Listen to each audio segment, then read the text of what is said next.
everybody. Welcome back to Beyond the Facade. We are back for episode 20. I'm so excited. 20, finally. Yay. Can you believe it's been 20 already? I know. And it's been a long couple years. It seems weird saying couple years because I feel like it's been, a progression. But yeah, episode's 20. I'm Doña Junta from Swami Chronicles. I'm Sabrina. You guys know me at Observing Spooks and Other Vices. Yes, and today we're going to do a very interesting episode. I kind of been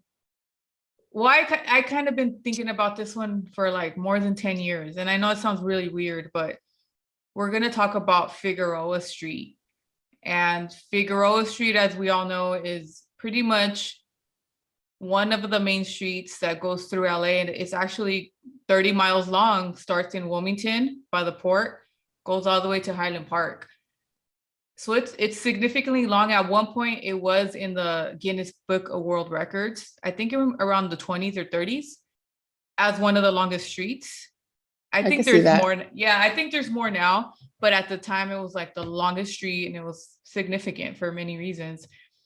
But for some reason, or I know the reason, because like maybe 10, 11 years ago, of course, you guys all know that I've always been interested in history and the streets.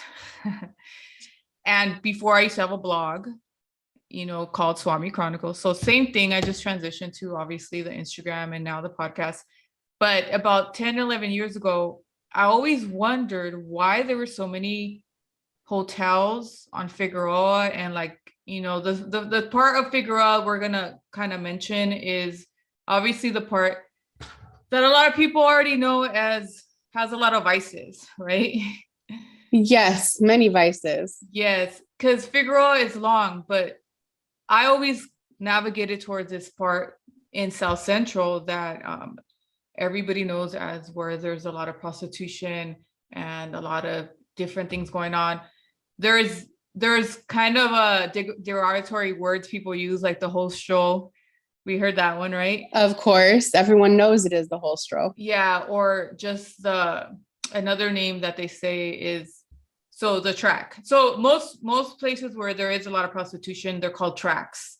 So Figueroa is one of the main tracks here in LA. So back then, I always wondered, why is there a lot of like kind of hotels on Figueroa? Because I already knew that there was a lot of, sex workers. And at the time, my perspective of sex work was very different. I didn't even say sex worker. I said prostitute. And I know we'll interchange the words now because a lot of the articles do talk about this. So back then, I was very curious of why maybe women got into this life. I wasn't sure. It just was very different than my world. So I was always very curious. And then there were so many hotels that were kind of like the dingy, grimy hotels that were like, these hotels are hood. There's other stuff going on, obviously, and they're like pay by the hour hotels.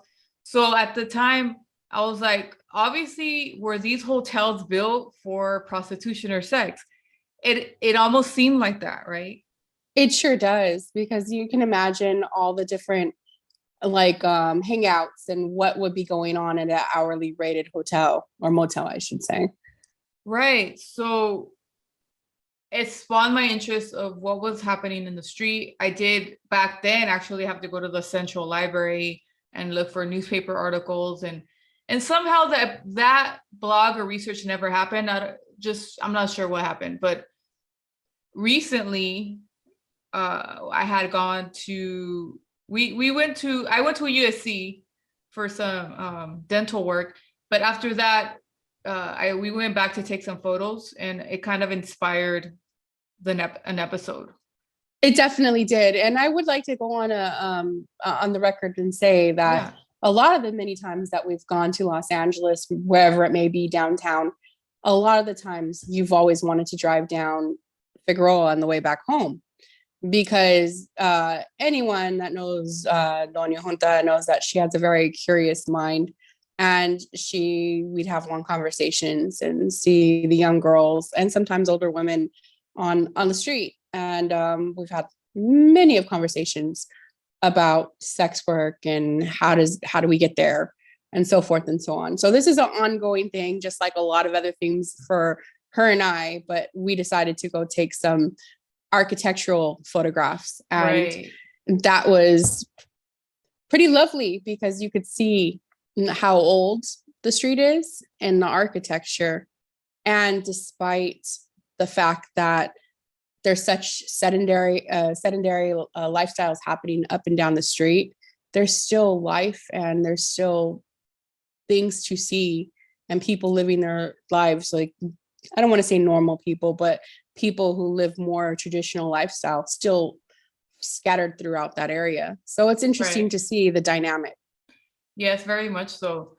So when we went back to take some photos of the architecture, it inspire the episode just because there's so much to say, not just about that area we're going to mention, which is a certain part starting probably around Imperial all the way to almost USC. And then in the USC area, it's a very more historical area that has a lot of more deeper history, which that probably could be another episode in itself, because that's more how USC came up, how Sugar Hill, a lot of African-American prominent people were living there. So that was the West Adams area it was a little different than what we're kind of talking about now, but there's a lot of significant architecture there too.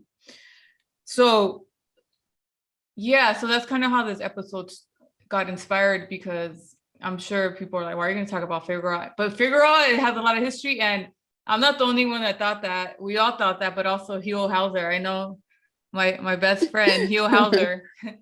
Hugh did a more mainstream video on the architecture and stuff. He didn't go down the area we're kind of going to dive into, but he did do a really good job, talking about Figueroa and some of the history. Well, can you imagine had we talked about the things we're going to talk about today, it would have been a completely different episode. Right. And the one thing about Fig is that it connects us to Los Angeles. It's a straight shot. Right. Even from where we live in the harbor area. Exactly. So what is your take on Fig, like when you first heard of it, or was it just an everyday street for you? Did you have any, kind of insight on it for yourself? Well, just like we've discussed in the past, young teen parent, no car, barely making it. I didn't really go down to downtown LA. So I know Figueroa from our, viewpoint in the harbor area pretty much until I got older. And when I had to go to like appointments or something down there, Figueroa is not the street that you want to go down. It's not a place that you want to get up out of your car and have to go to an appointment or have to go into a store. Like, it's just not a nice place, and it's not a place that you would want to be. You don't really feel safe. Yeah. So it kind of never had a great reputation, at least the part that we're kind of referring to. I mean, if we look at Figueroa, Wilmington, or Carson, it's just normal. Like, there's not much there, Industrial. Yeah. The freeway. Right. So it's kind of just bland, but if you kind of get further into LA, you start seeing more apartments and more of the stuff going on. And then when you get to USC, it looks nicer and it's all upgraded. And you keep going further into Highland Park. Highland Park has been gentrified, so it's even, there's more boutiques, and it's nicer as you keep going up now. So there's and downtown too, all the skyscrapers, and it's a Staples Center, and all that is also part of Figueroa, which has had different sections through the years.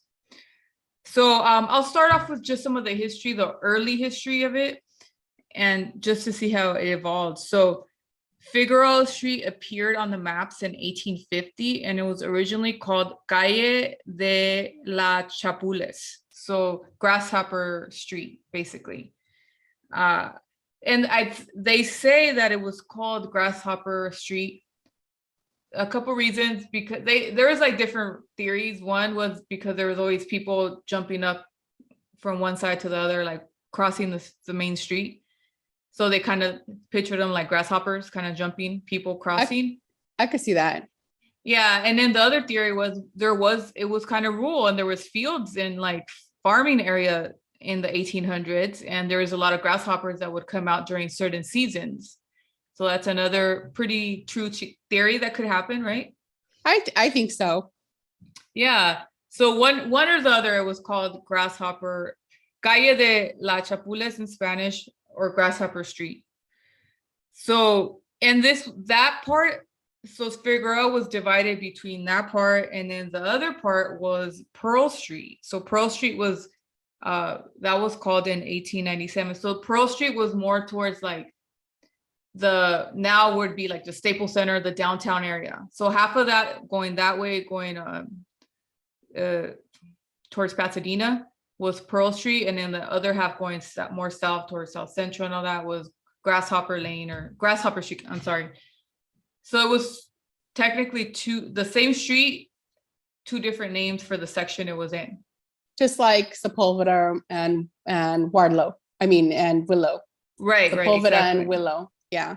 Yeah. So the northern label and then the southern label. So as far as it merged names finally when it finally changed to Figueroa Street. So tell us a little bit about Figueroa. Obviously was a prominent person. So they merged the whole street to name it Figueroa in about 1897.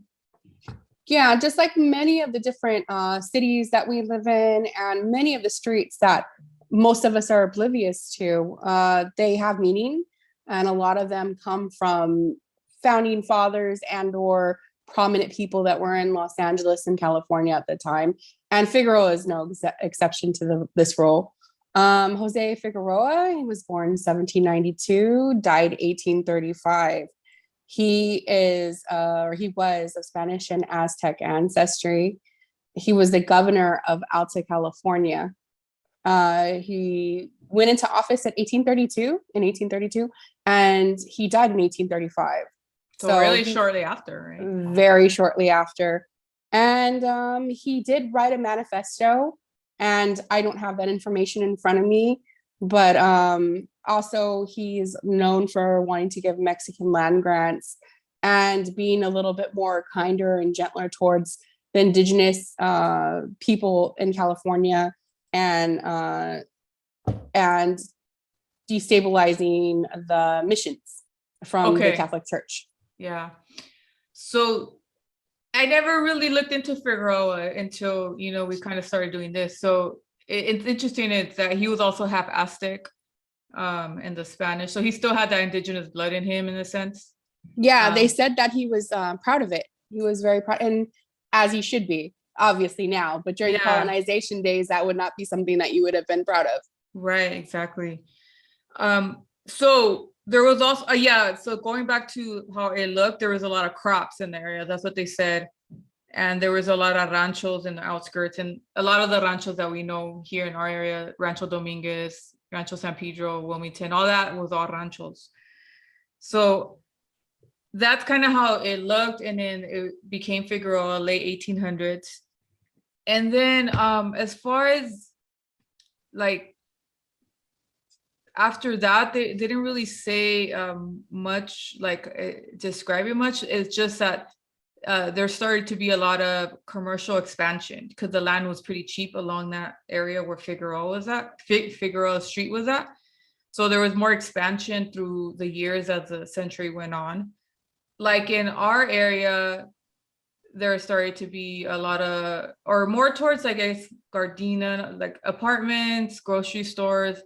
A lot of at the time in the early years, there was a lot of poor Blacks and also poor whites. There's not many Latinos too much at the time on that strip in the early days.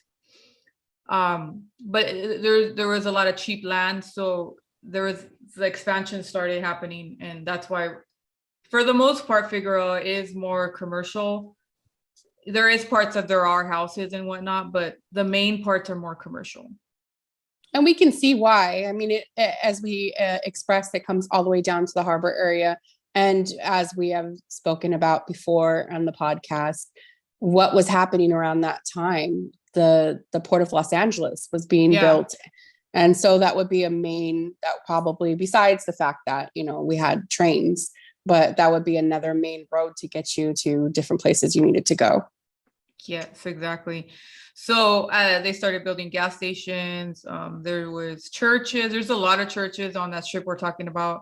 There was an industrial part, like where Carson's at, and all there, a lot of industrial pockets.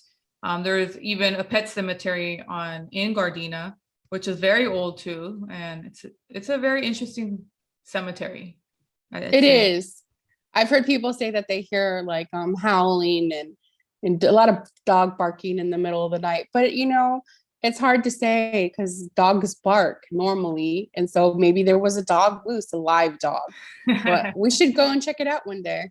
Yeah, we do need to go. It's been about 10 years or more since haven't gone in there, and I just went there randomly, but I never really like took the time to look at it. So that's kind of the early history of it, of how it became Figueroa and like it started expanding. And fast forward to more, our time that we known about Figueroa. Again, it's always been like a shady type of street. And my curiosity was, why are these hotels? And are they contributing to this? Are they made for the sex work and prostitution? I don't know. I didn't know at the time, So my curiosity at the time, like I was saying, that I was wondering what led these women to do some of these things, what happened. It was just, so I would always want to drive by and just kind of stare. And I know that seems probably like rude, but I just want to look, like I was like wondering why, or just look at them. I don't know. We talked about like the staring part. Like I wasn't trying to like belittle them or anything, but I just wanted to know. Yeah, and observe. It's that you can't really put your own feet in their shoes and see why they made the choices that they're doing. And it's just curiosity to see how the whole lifestyle works, because it's only something that we've seen on TV or read about if you haven't had anybody or you don't know anybody that has done sex work. So I totally understand, especially knowing you just have a very, curious mind. Yes. So what happened in the last, also maybe let's just say 3 years, maybe less, I started noticing a few YouTubers start making YouTube channels and videos, basically going down Figueroa and filming the ladies of the night. They would say, just filming them. They didn't interview them or anything like that initially, just filming them, because I think they were curious too, but at the same time, there was that element, maybe like a shaming in a sense. Yeah. It's hard to describe, but because they were filming them, obviously without consent or anything, but like, I know they probably were curious like I was, but in a way, why I think it was shaming too is because they used to call them lizard hunters or lizards, because lizard lot is a kind of another word that I don't know where it came from, but they use that word like at truck stops. They would be like maybe women selling sex, and they call them lot lizards, right? Lot lizards, yeah. Yeah, so they'll be, running around the trucks trying to get customers and whatnot. So some of the YouTube videos would kind of be named that, like, look at the lizards or lot lizard hunter or whatever. And I'm not trying to call them out, but I know that maybe for them they were curious in it, but there was also that element of like, oh man, look at these girls doing this, in a way, kind of like, again, a shaming type of thing. That's what I kind of got, and people were curious and they got a lot of views of these videos, like, oh wow, like they have hundreds of followers, and these are just people filming the ladies throughout the night on that street. Another thing was that, and there's been a few other YouTubers that started interviewing the ladies. One is a very popular one, and I brought it up before here, Soft White Underbelly. He has like 3 million followers, a professional photographer that started interviewing people on Skid Row, but he also interviews women from Figueroa Street, just very genuine, wants to hear their story, and they share their story. And those interviews really opened my eyes to what was really going on with some of these ladies. And there was a couple other guys that would also pay them for the interview, because obviously the ladies are trying to make money. So it'd be like, here's some money, I want to hear your story. So some of them would be willing to share. And it did give more perspective of why they're doing that now. And psychologically speaking, now I could understand it better than I did before, maybe, where I was like, maybe judging them too, in a sense. I don't know. I mean, I think we probably all at one point judged maybe a woman that did this, not knowing why they did it. Yeah, exactly.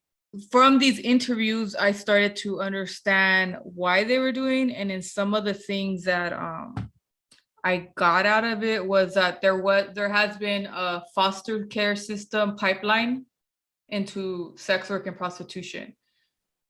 A lot of those ladies, I can't say a percentage or for a fact, but almost all of them that were interviewed on these couple YouTube channels have come from the foster care system. Whether they aged out of it, they got taken away. Unfortunately, that's kind of what led to their survival now. That's part of it. And or their mother was also a sex worker prostitute, and it kind of led that same way as well. And then the one that we hear now that is very scary is human trafficking. And that is something that we're hearing about more now. We're more aware of it, and it does happen. I think we just don't think it's there because it's very underground and it's very low key and hush hush, but it is happening. And a lot of these young ladies start off because of that very young. Yeah, we were discussing this, and you mentioned how I want to think that we touched on the fact that a lot of these girls were like runaways From starting around 11, 12 years old. And they were running away. And I think you had said in either an interview or something you read that the pimps, or their so-called pimps, if that's what we'll call them, were over there hanging out at bus stops and yes, Greyhounds, just waiting for fresh meat, if you will. Yes.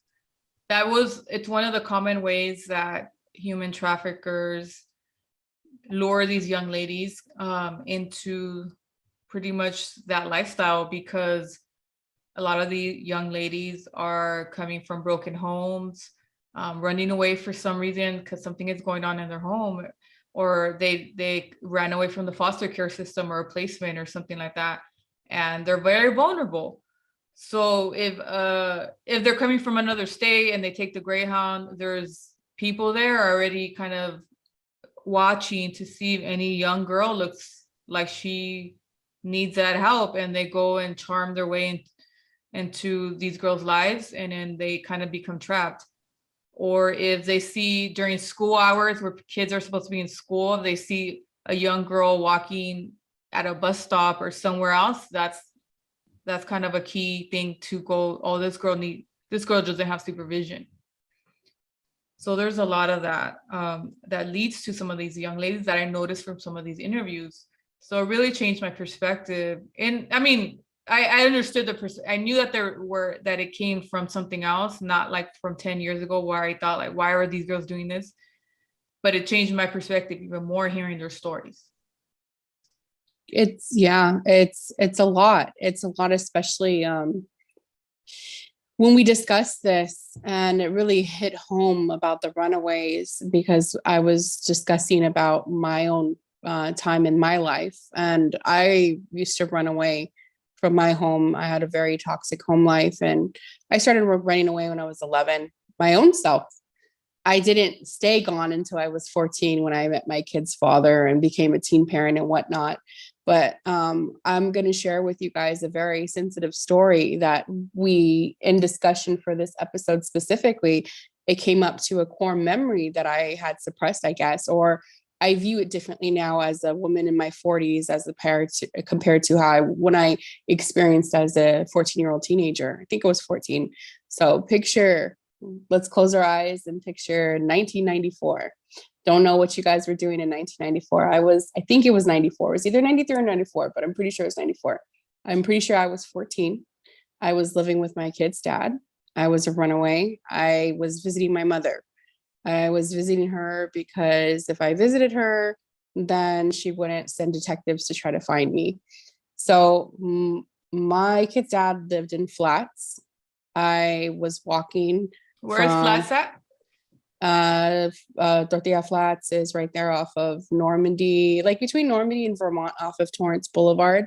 In the city of Torrance? Yeah, it's like the Los Angeles Strip. It's like Okay. Torrance, Los Angeles Strip. Got it. And we lived there, which was, it's a whole nother story because he's not from that neighborhood. But anyway, I was walking from his house to where I was living at the moment to my mother's, who my mom lived on 182nd and Van Ness. So I'm walking down 190th to get to her house.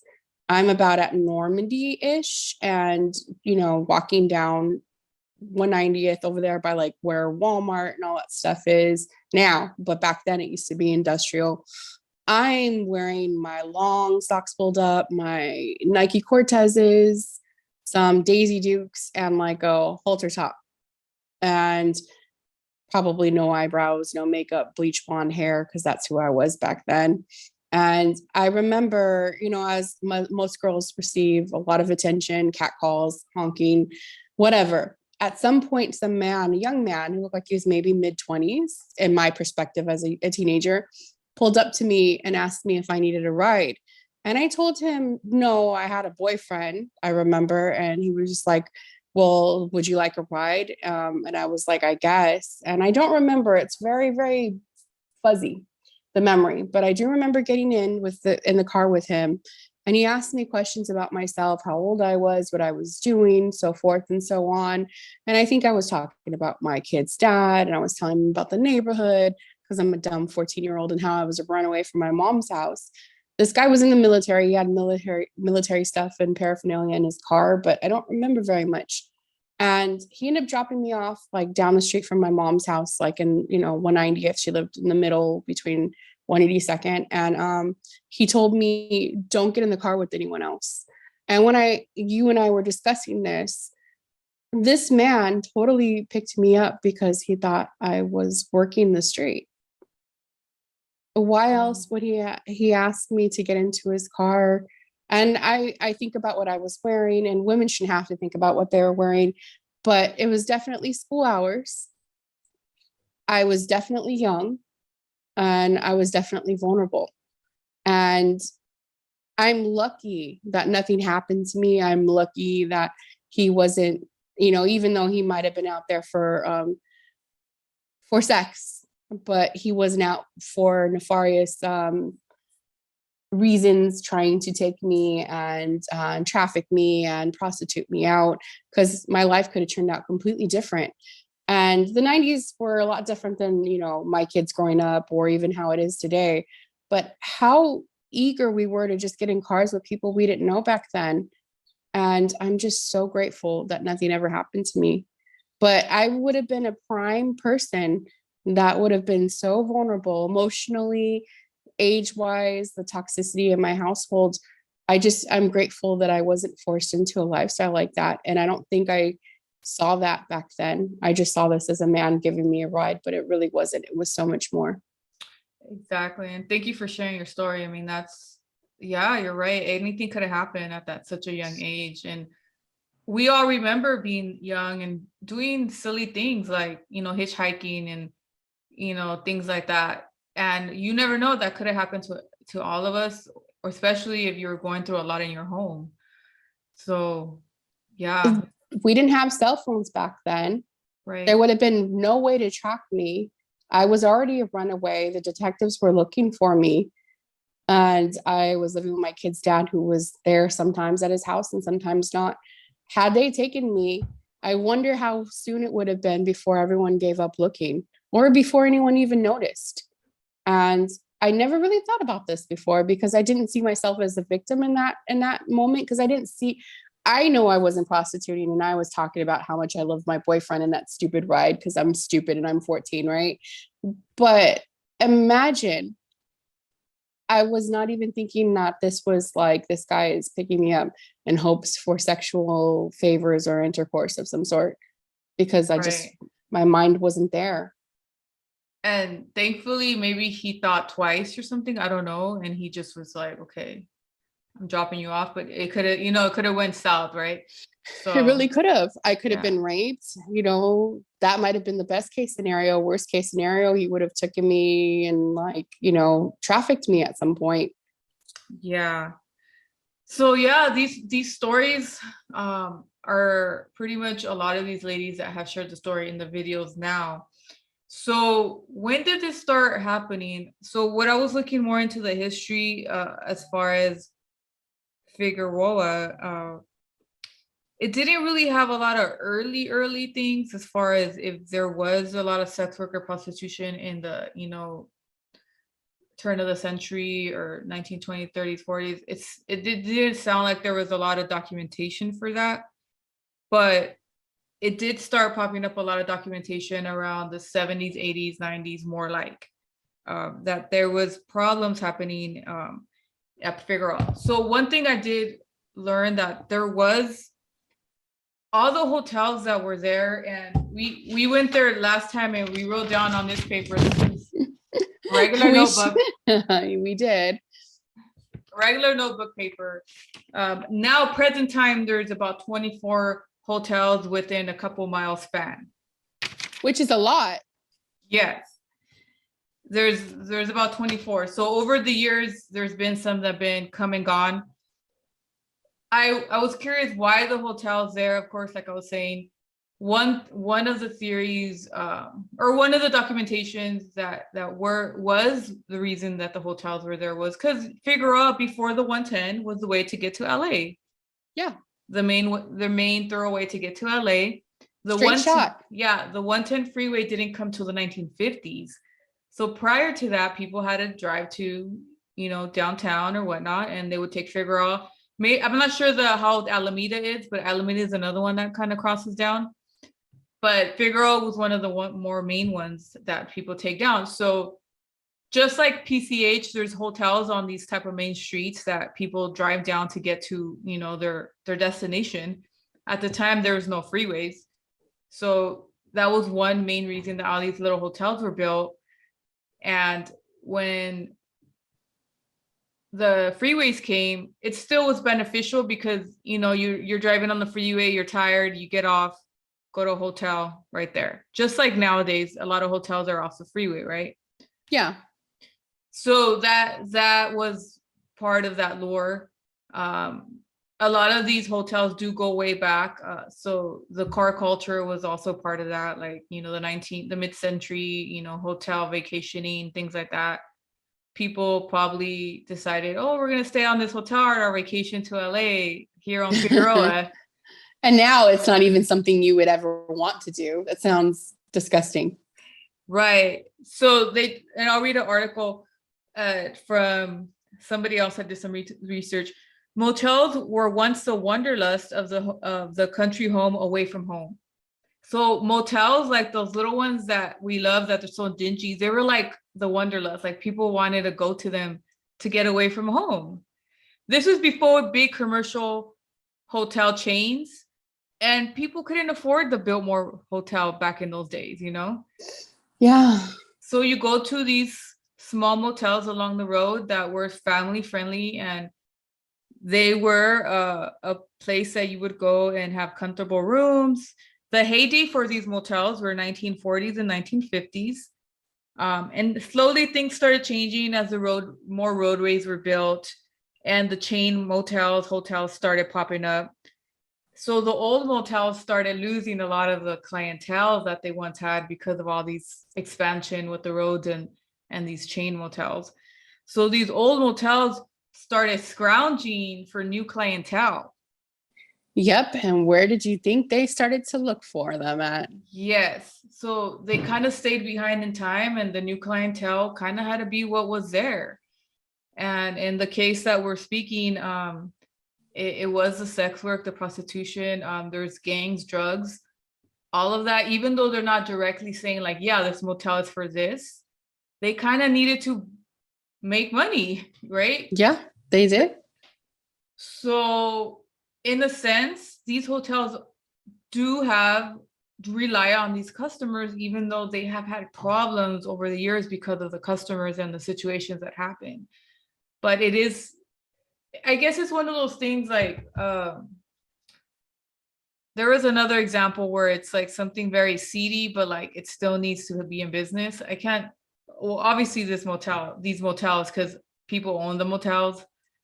Yeah. and so they need customers. So they kind of are part of the issue in a sense too. Definitely. They're profiting off of drugs and like the liquor store thing in a sense, right? Yes, exactly. Yeah, like these liquor stores in the hood, there's so many in every corner in the hood, but there's like a business owner that does benefit from having these liquor stores. Maybe he's not seeing it like he's problematic having so much liquor and cigarettes and whatnot in the hood and bad food, like junk food and all that. I don't know if they're seeing it that way. They're seeing it more like we have a business, but the impact they're making maybe is not the greatest, right? So it's the same thing with the hotels. I can't imagine too many other customers coming to the majority of the hotels that we see down there, other than ones that are there for, more, I don't want to say darker, but for sex work, for drugs, for, something of that nature, because they do look dingy. They don't look like somewhere you'd want to stay.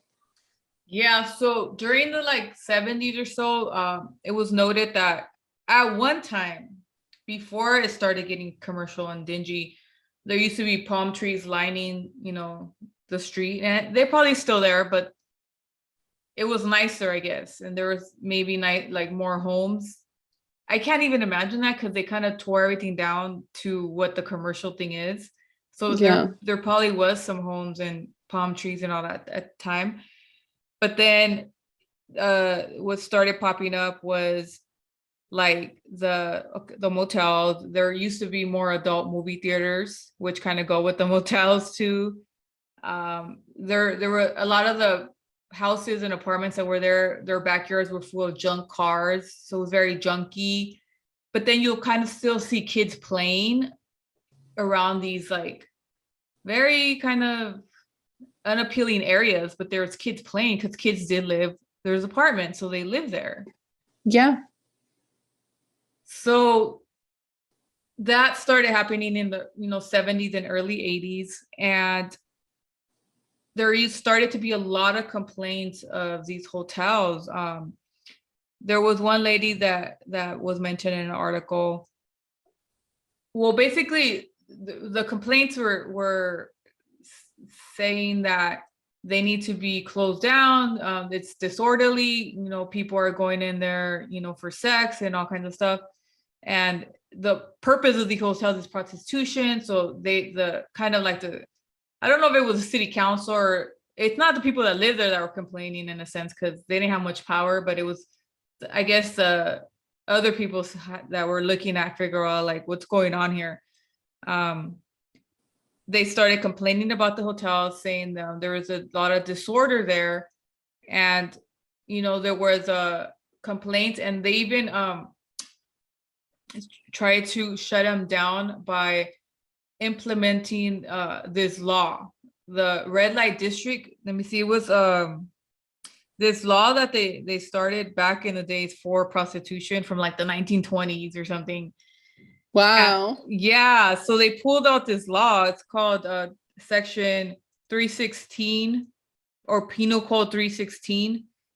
And basically it says if you have a place that brings on it's used for the purpose of prostitution or any kind of sex work, or then you could get some kind of penalty or shut down your place.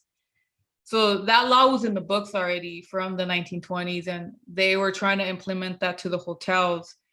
So the hotels fought back because they were like, well, it's our business. We don't want to let go of our business. So there was a lot of pressure going on from the powers that be and the hotel owners, the lawsuits and whatnot.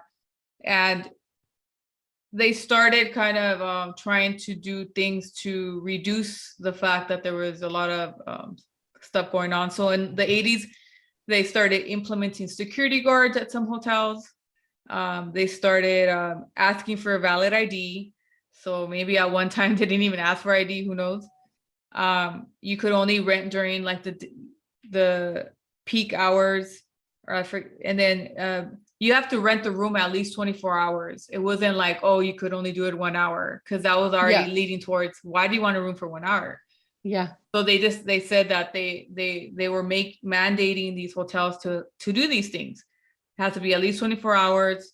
And then they, at the time, which was kind of a little bit racist, they mandated an English speaking manager, because I guess a lot of the hotel owners were probably from other countries, either Asian or Indian or something like that. So they're like, oh no, you need to have somebody who speaks English, because there's the communication here is not. So they actually said that they need an English speaking manager. Wow. Yeah. So and then the hotels were kind of playing along with this sex thing too, as you know, I started reading it, because they started naming the hotels names that were suggestive. Very suggestive. So some of the names were like the Trojan, the Nighty Night, the Nighty Night, the Rendezvous.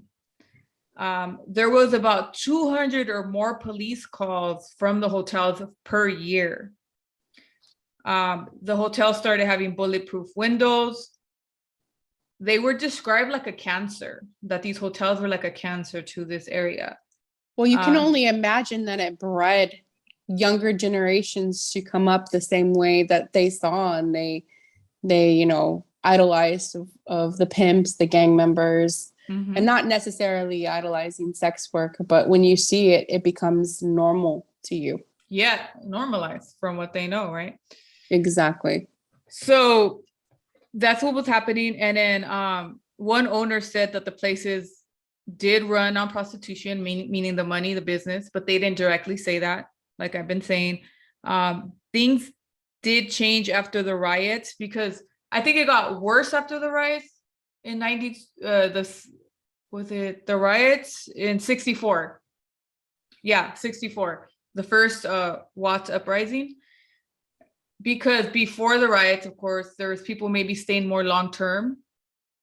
I guess there's some people that maybe lived in hotels for a longer period of time, which those are the customers they thought were ideal. This is after the 50s, like family friendly thing. It was like people staying more long term, maybe elderly people staying in hotels longer, kind of like the Cecil. People were living there a little longer. Yeah. Shout out to the Cecil. Oh my gosh, do you see what's going on with the Cecil? Yes. Oh my God. Okay, anyway. Yeah. So what was happening that after the riots, the long-term residents were no longer staying. There was more vandalism in the rooms, more drive-bys. There was people that have died. Excuse me. That died. And there was one hotel owner killed in 1964. And a couple hotels did close down. The Satellite Motel and the Nighty Night closed down, and they were rebought by a new owner. And the new owner named it the Ding Dong. Ding Dong Motel. How is that any different, right? But I have no words. I mean, some of them, I forgot that favorite one I had. It was favorite just because it was spelled wrong. Is it written on the first? Yeah. Yes, it's the First Motel, and it's spelled with a U. Yeah, so exactly. It's ridiculous. And it's very suggestive. Very. So also the movie industry started liking to film the hotels. I feel like at one time, like I could have been like somebody in the movie industry. I know that sounds weird, but like a set, like I could see something being a set for a movie, you know, and the soundtrack that would go with that. I guess I do that on my blog, right, on my Instagram. I can totally see that. I could see that. So the movie industry started liking these motels. So they used to like navigate towards rundown motels where they could have fringe characters like stay in these motels in the movie. So I thought that was very cool. But you know, the movie industry, they kind of go to a lot of places that we go to, right? So they kind of think alike in a sense. I think it's because they want something that's realistic. It's life and these characters. Because you can imagine, we see the outside shell of the problem when we're talking about it right now, but we have not even chiseled into that shell to speak to people, to hear what brought them there, how they got involved in it. So having these characters, I'm sure that these protagonists that are there in these motels in the movies, they have these backstories that make them troubled and however they got started in the, for whatever the plot twist is in the movie. I think that's just something that we gravitate to as well because it's realistic, or at least I think the movies were trying to make it realistic at least. Yeah, exactly. So that I see, like sometimes I think we think alike, like the movies, because a lot of the places we go to have been filmed. So also during this time, because a lot of families did live in, like very poor families were living in hotels because some people couldn't afford rent. So there's a lot of poverty going on. And they'll pay $35 a day for their motel room. And you could see kids playing in the parking lots and stuff. And, obviously these kids are exposed to all the other vices going on, which it's, a challenge as well with that. So the kids were growing up in the motels, some of them in the playing in the area.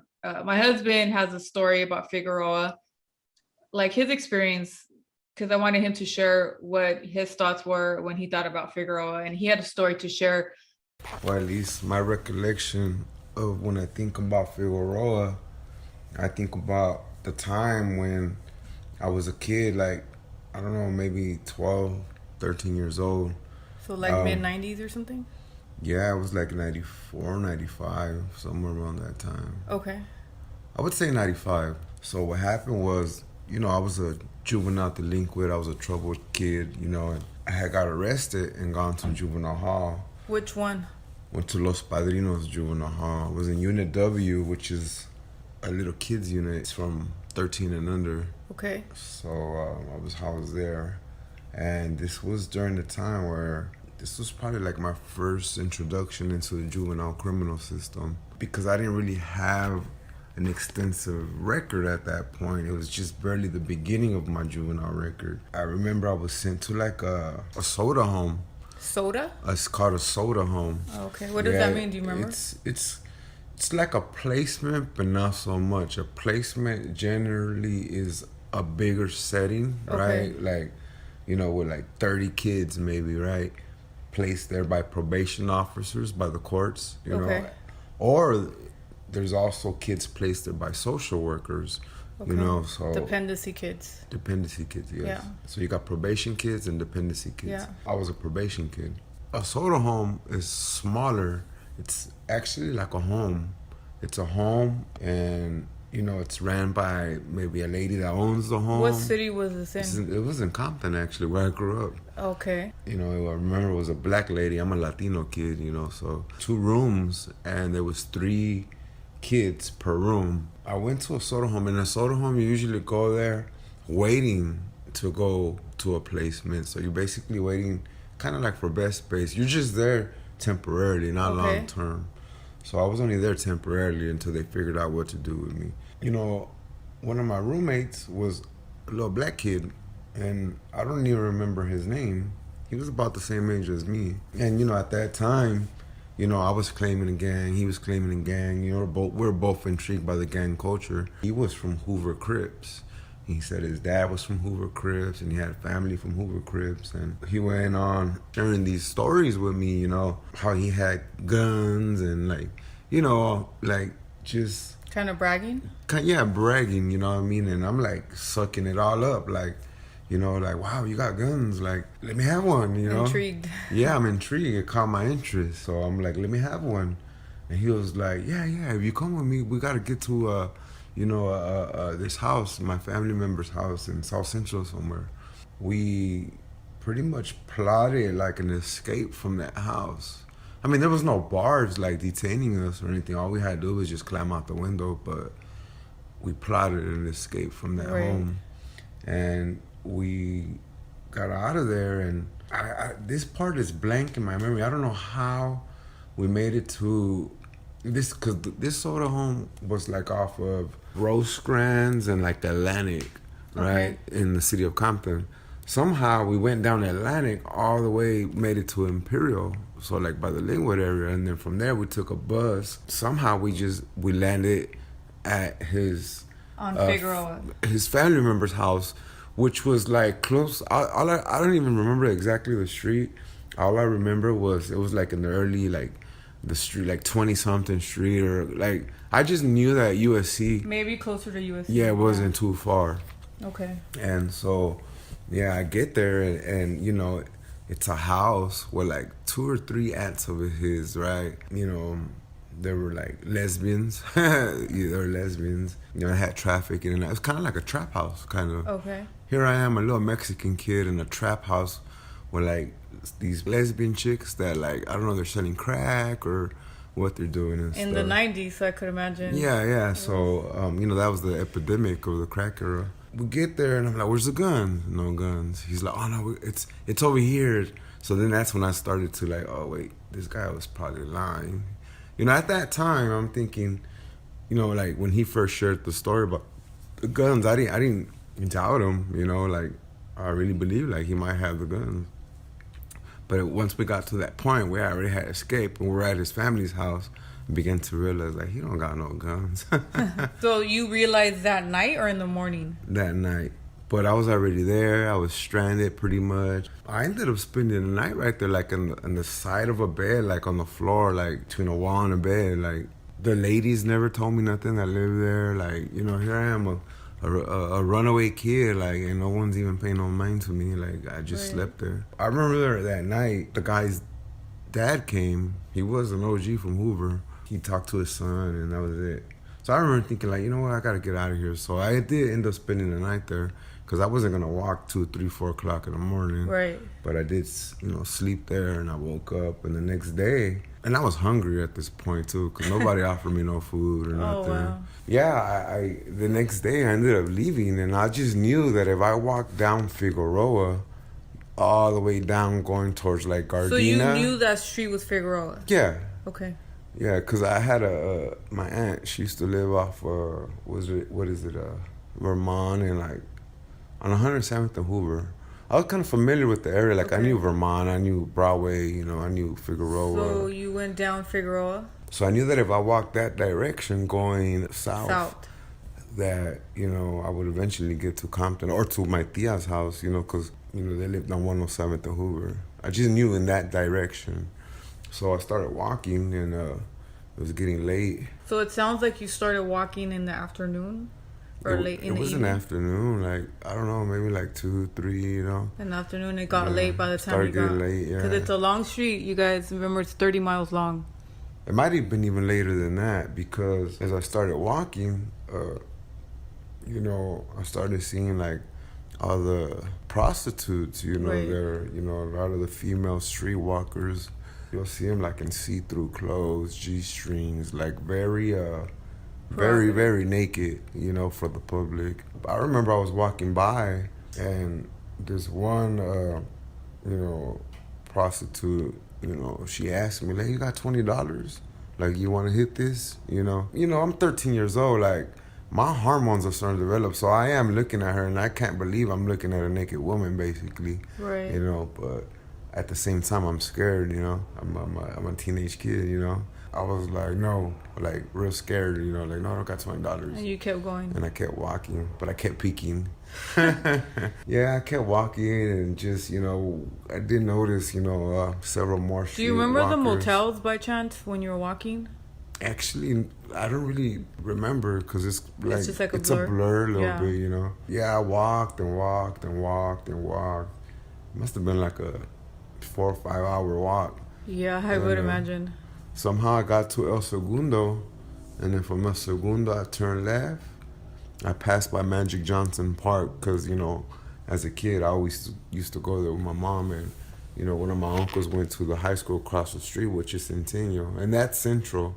So I knew once I got there, how to get home. I'll get to my old neighborhood, which was, you know, on 150-something street, you know, and between Compton and Central. So I walked and walked, and I made it.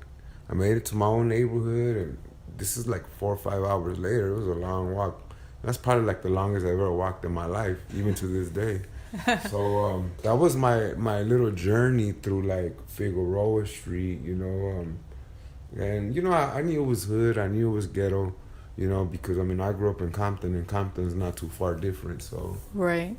Okay, thank you for sharing. And as you guys could see, with Sabrina's perspective of her story, also like a 13, 14-year-old walking, very different in his as a teenage boy walking down Figueroa. She wasn't down Figueroa, but it's interesting how, 13, 14-year-olds very vulnerable. So and not just that, I mean, you know, just to share something else too. Like, gotta keep in mind, like, this is the mid '90s, you know, and gang banging, you know, at a peak too. So like, there's danger. Yeah. Not only, but remember, I'm 13 years old. I'm like, you know, I did worry because walking through there, like every other block is a whole another neighborhood. You walk down Figueroa, every other block is a whole another neighborhood. Right. And, you know, gang violence was real high in the mid '90s. I was like, man, like, I'm gonna get banged on. And banged on means like to get hit up, like, where you from? Right. You know, and I did worry because I did walk through enemy territory. I had experience before when I was like 13, 14, not too far from that same age where, you know,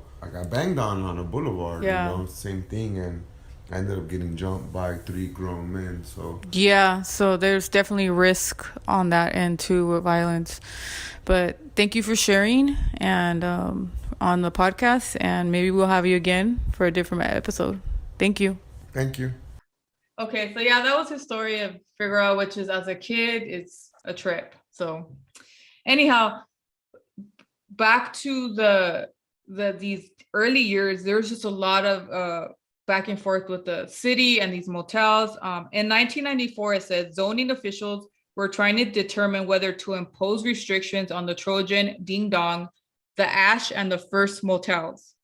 They had a hearing that was held for the Raymond Motel and the Nasib Motel. The Trojan Motel did not create, so what, quote unquote, they said, the Trojan Motel does not create prostitution and it does not create drugs, said owner Wang. How can a business like the Trojan Motel stop these problems? We are a small motel, we can't violate their personal freedoms. We can't go into the rooms and tell them what to do. Which is true in a sense, right? It is true. I mean, that's we like to think that we're free in the US and that we have rights. You would not want to go to a hotel room and them tell you that you can't lay on the bed how you're laying, or you can only take a shower at a certain time. Right. So he's right. So it was just like a really difficult thing. So it was just in the 90s, it was these fights with these motels, but obviously what they just put a lot of restrictions on them, like we mentioned, with the ID cards, you have to rent 24 hours. I did hear one of the ladies saying in one of the interviews, like today, they have to buzz you into the room. You don't even get a key. So if you come out, you have to get buzzed back into your room. So that's really like almost like a prison cell or something. It sounds like it. Another institution. Yeah, pretty much. It was interesting too. In 1995, they had a prostitution mapping project. So, okay, this is before social media, before computers, before anything, emails, anything. So when they would catch women on Figueroa and arrest them and take them in, they created literally a paper map with like the street, like highlighted, like you can't go down these streets. So they would give them a piece of paper with the map. You're not allowed to walk on these streets. If you are, you're violating your parole or your probation or anything. Yeah. Wow. So literally they would have to stay away from these areas if they, and a lot of people got caught and got fined and taken back to jail because of this. Wow. So they were trying to do whatever they could to crack down on it. And I don't think maybe things did help. I'm not sure, like the statistics on if it reduced it or not. But to this day, it's not. So there's still things going on, and there's not many resources to help the ladies. I don't think as much. There's a lot that is not still needs to be looked at. But also in 1984, the Olympics came, so they cleaned it up to make it look nice. So they arrested everybody and all that stuff. Said kick rocks, don't come back for a couple years. And the Olympics are coming back. And I know they're doing a lot of changes because of that. Do you know the year? I think they're coming back soon. Aren't they coming back towards this area, like Long Beach or something like that? I don't know what year they're coming, but the next Olympics will be in LA. So they're trying to clean up like areas they think are unsightly, and Figueroa is kind of one of them. So it's going to be a lot of changes. If it's a few years still, it's going to be a lot of changes still, because they want to present like everything's so perfect, you know? Yeah, but let's not talk about the homelessness. That's a huge crisis. I mean, all over the place in this country, but I mean, have you seen downtown LA? Even in our areas, homelessness is just, it's a mess, literally and figuratively. Yeah, exactly. It is. So that's a whole nother thing they need to probably, I don't know if they're trying to block it out or cover up while the Olympics are here, or they need to really do something about it. Because definitely that's not going to change much if they think. So back then, the police called the women strawberries. Have you heard that term? I've heard that term. I've heard it many, many times, but I didn't really put two and two together. I thought it was drug related. Please enlighten us. Yes, strawberries are women who sell sex for drugs. For drugs. Okay, then it is. So there was a lot of what they call strawberries, and during the 80s and 90s, during the crack epidemic and all that, there was a lot of that happening. There's did it say how they came to the conclusion of naming women who sell sex for drugs a strawberry? Was it like because of the way their face turned, or? That's a really good question. I don't know, but it could be. I don't know. If you guys are listening and you might have the answer, please let us know. We want to know. Yeah. So during these 80s, there's some things that were also scary. There's a lot of danger going on, and there was a couple serial killers. What could you tell us about that? Off the top of my head, we have Chester Turner, and he murdered 10-ish people, was arrested in 2007. I think one of those people he murdered was pregnant at the time, so there was an unborn fetus as well. Mm-hmm. And he was singling out homeless people, but also up and down Figueroa. And, you know, sex workers can be homeless as well.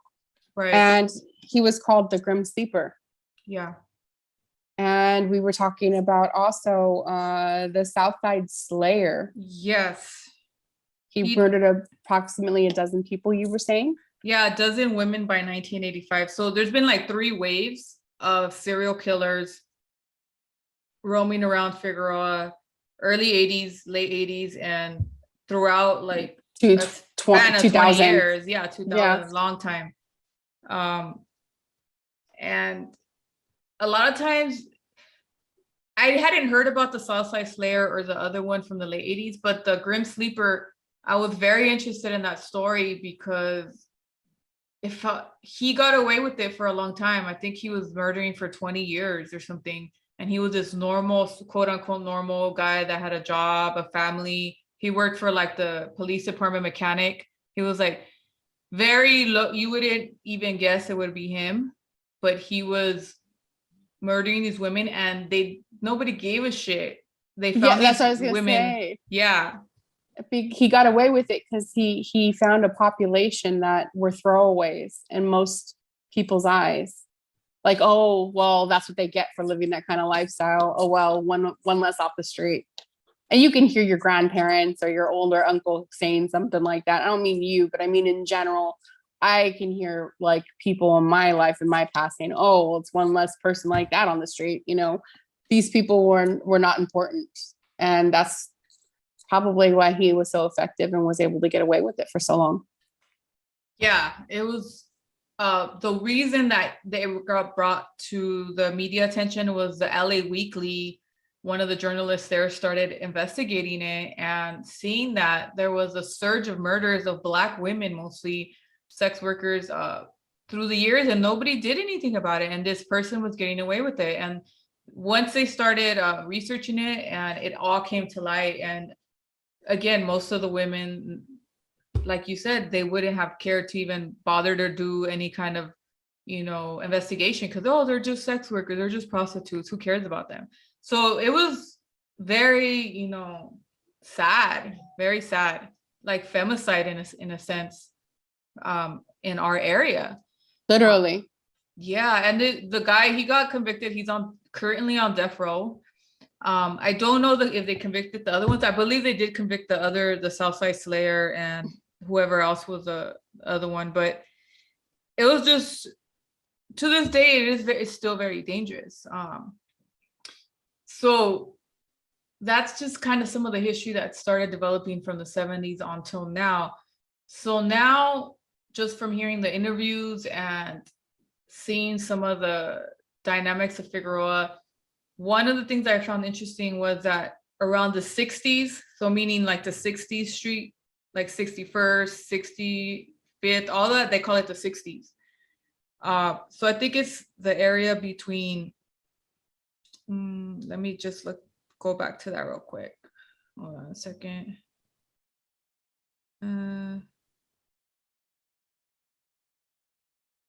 Take your time. Wayne's gonna cut this. Yeah, I know. It feels like, I gotta look for it. No, you're good. This is actually doing a really good flow so far on the podcast. Yeah, we're doing today. great. Yeah. Okay. So yeah, around the 60s, there's gang activity. So there's gangs that are kind of in that area. A lot of it is the Hoovers. There's different fractions of Hoovers. I can't say other names, but I know for sure Hoovers are in the area, and they kind of are part of this this whole, what they call, game with the women and all of that. There's drug dealing and all kinds of stuff like that. But during the section of the 60s, the women there look very different than the ones maybe in the 80s, 90s streets over there, more towards USC. From what I was hearing from the interviews, a lot of the women in the 60s, they portray that era like a very much like a fashion show. And if you remember when we passed by last time, the ladies wore matching lingerie, they have the stripper heels. They're very beautiful ladies. Like, it's not like, oh, some crackhead, No, they look like they could be strippers. They literally look like they could be strippers on their way to a set or something. Right. And they're all like, it's like a show, and they're in that area. I guess the dynamic of that area is in the 60s is you have to look good, and there's a lot of competition with the ladies, and the gangs are running it, and you see cars like lined up, like, and girls walking through cars. So it's very active. It's very different, and there's a lot of drama because of that too. A lot going on because of that, all those elements combined. And then more further down, it could be a girl that maybe is just, wearing a t-shirt and some jean shorts, and she could also be working that. But it's not the same like when you're in the 60s where it's just like a fashion show. One of the girls described it as a fashion show. So she, in her opinion, she kind of stayed away from that area. But there's girls that are kind of working with some of the gangs and whatnot. And because it's normalized for them. They grew up in it. Foster care system, very distorted kind of mind manipulation.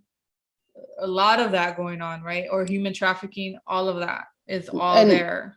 Underlying, mental health issues with abandonment and so forth and so on. It just makes for a vicious cycle, which keeps these people, these women, there is men. I can't say I've seen men, but we do know that men do sex work, but specifically what we're talking about is what we see as the women. So there's no guess why they get caught and stuck in that same place. And then you add the drug addiction in there, and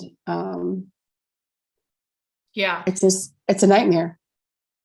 Yeah. And some of the girls have messed around with drugs, and some don't even mess around with drugs.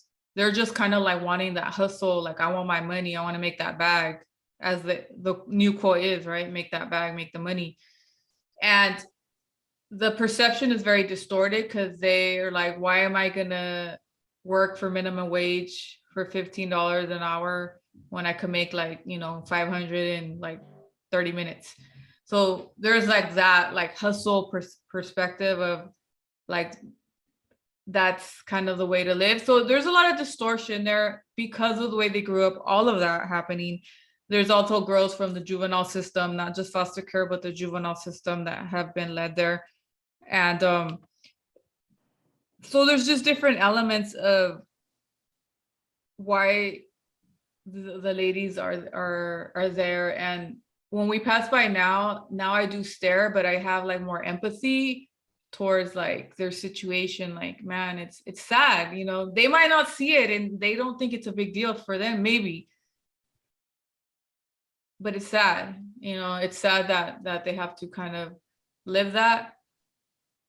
From the interviews, most of them are not 100% happy. You know, there is depression, there is a lot of abuse, domestic violence happens, you know, a lot of low, even though they might look like they have high self-esteem and whatnot, they're, you know, they do feel low self-esteem at times when all these, you know, things happen, like getting raped. Johns take their money and rape them, and all kinds of dangerous situations. So, and we're definitely not bashing sex workers. We know sex work has been like one of the oldest professions from the beginning of this world. I think that anybody should be allowed to, if they want to sell sex, if that's their choice to do so. We're not bashing anyone here, but it's the people that are there, maybe not there, that were taken, that forced into that profession, or didn't have a choice, or stuck in that profession. My main concern about women that are stuck in sex work is that sometimes, just like stripping, at some point you're going to get older and it's not going to be a feasible career. Dare I say career? It's not going to be a feasible career. You're going to get older and you're going to have less people. When your work is solely based on the way you look, then, you know, as we age, we don't look like we did when we were in our 20s. right. And so then how are you going to take care of yourself as you get older and older? Yeah. Not to mention, if you're not being careful with yourself and making sure that you use protection, then you're also putting yourself at risk for sexually transmitted diseases, Yeah. HIV, unwanted pregnancies, and so forth. And it's scary, and especially being a mother of 3 daughters. I can't imagine them ever being in the position that I talked about before, where I found myself, you know, in this man's car because it was easier to take a ride. I can't imagine any of them walking down the street and they would never talk to a guy. And I'm not bragging, I'm just saying that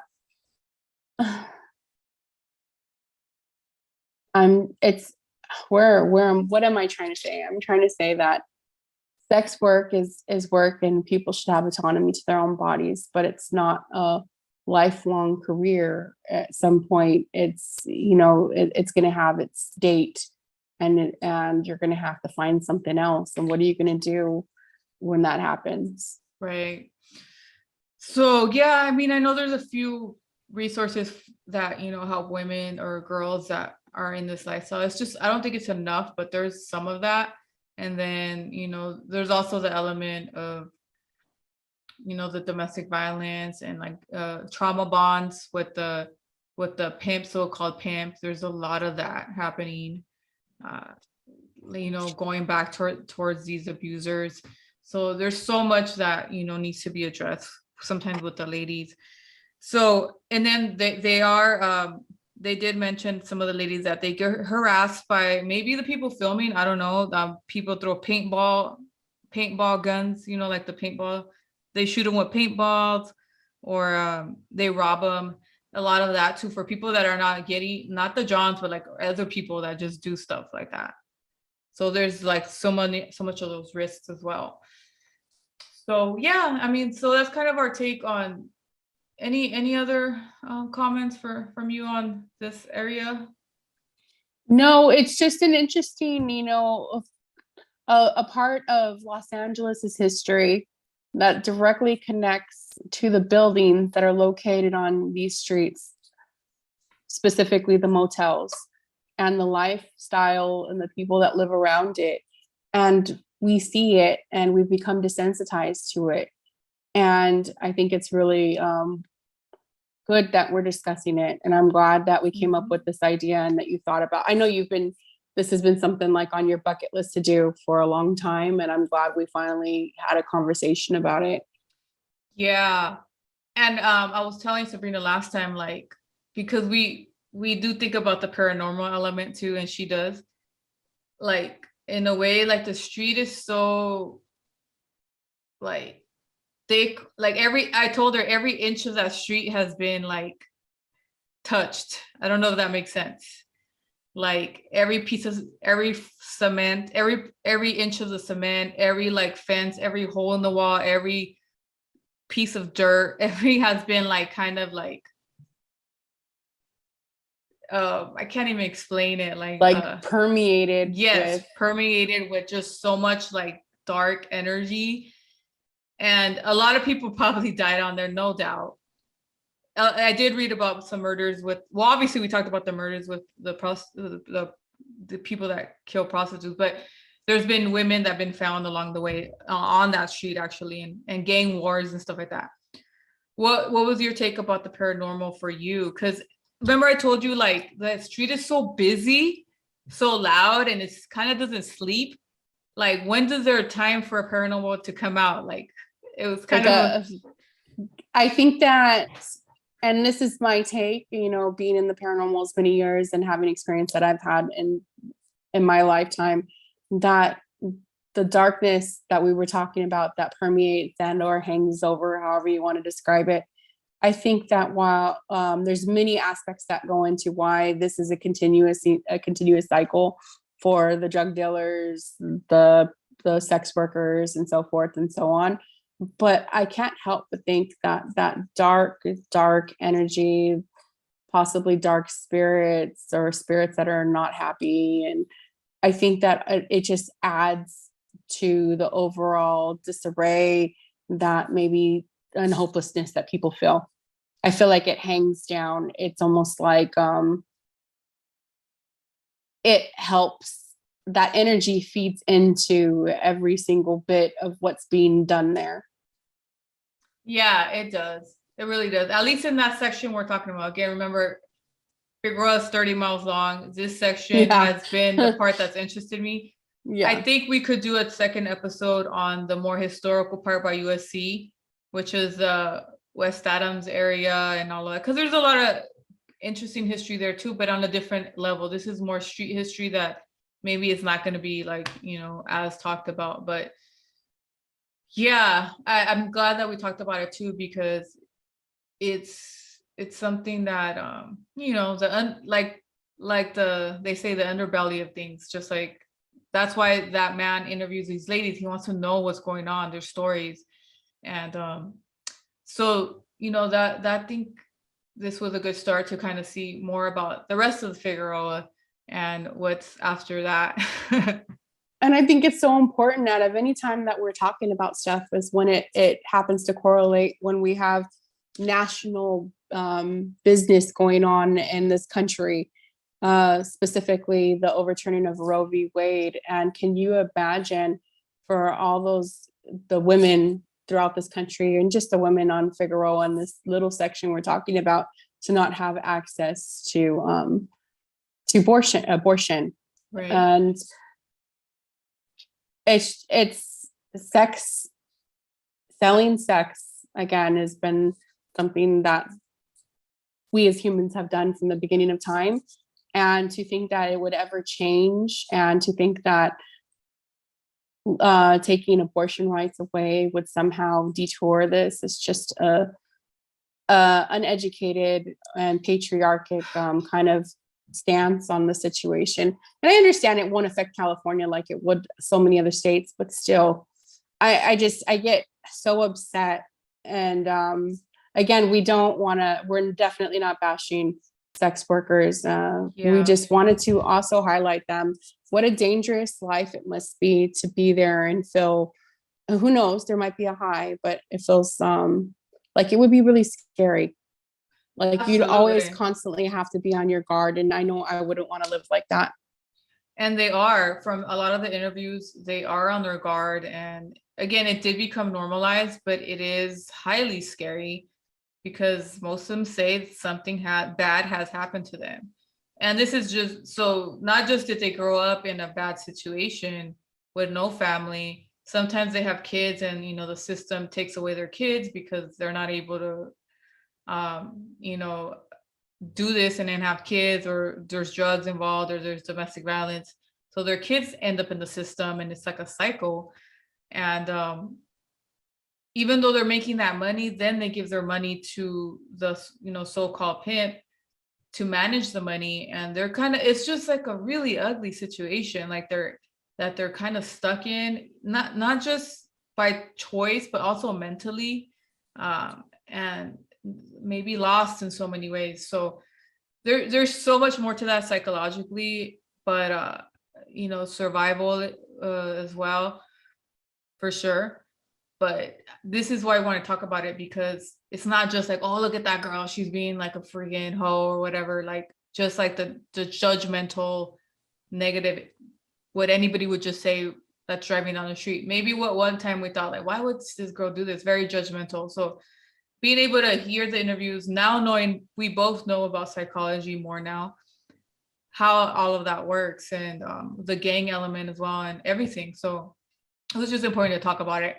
So next time we definitely will go into the other part of Figueroa and, you know, do some of that. But, you know, for now, I think this is, if you guys have any stories as well about Figueroa, please share, and we'll share it on the Instagram. Definitely. Any last words for you on this? No, just this is a needed conversation, definitely. And I'm so happy that you decided to highlight the situation and also discuss how building can be used against people. Yeah, for sure. Very, very And we much know so. about that. We know about institutions Yeah. and prisons, but it's just another example how something so unassuming as a little hotel, a little motel can literally be used against a woman or a person's autonomy and create a place of chaos. Yes. In the free world. For sure.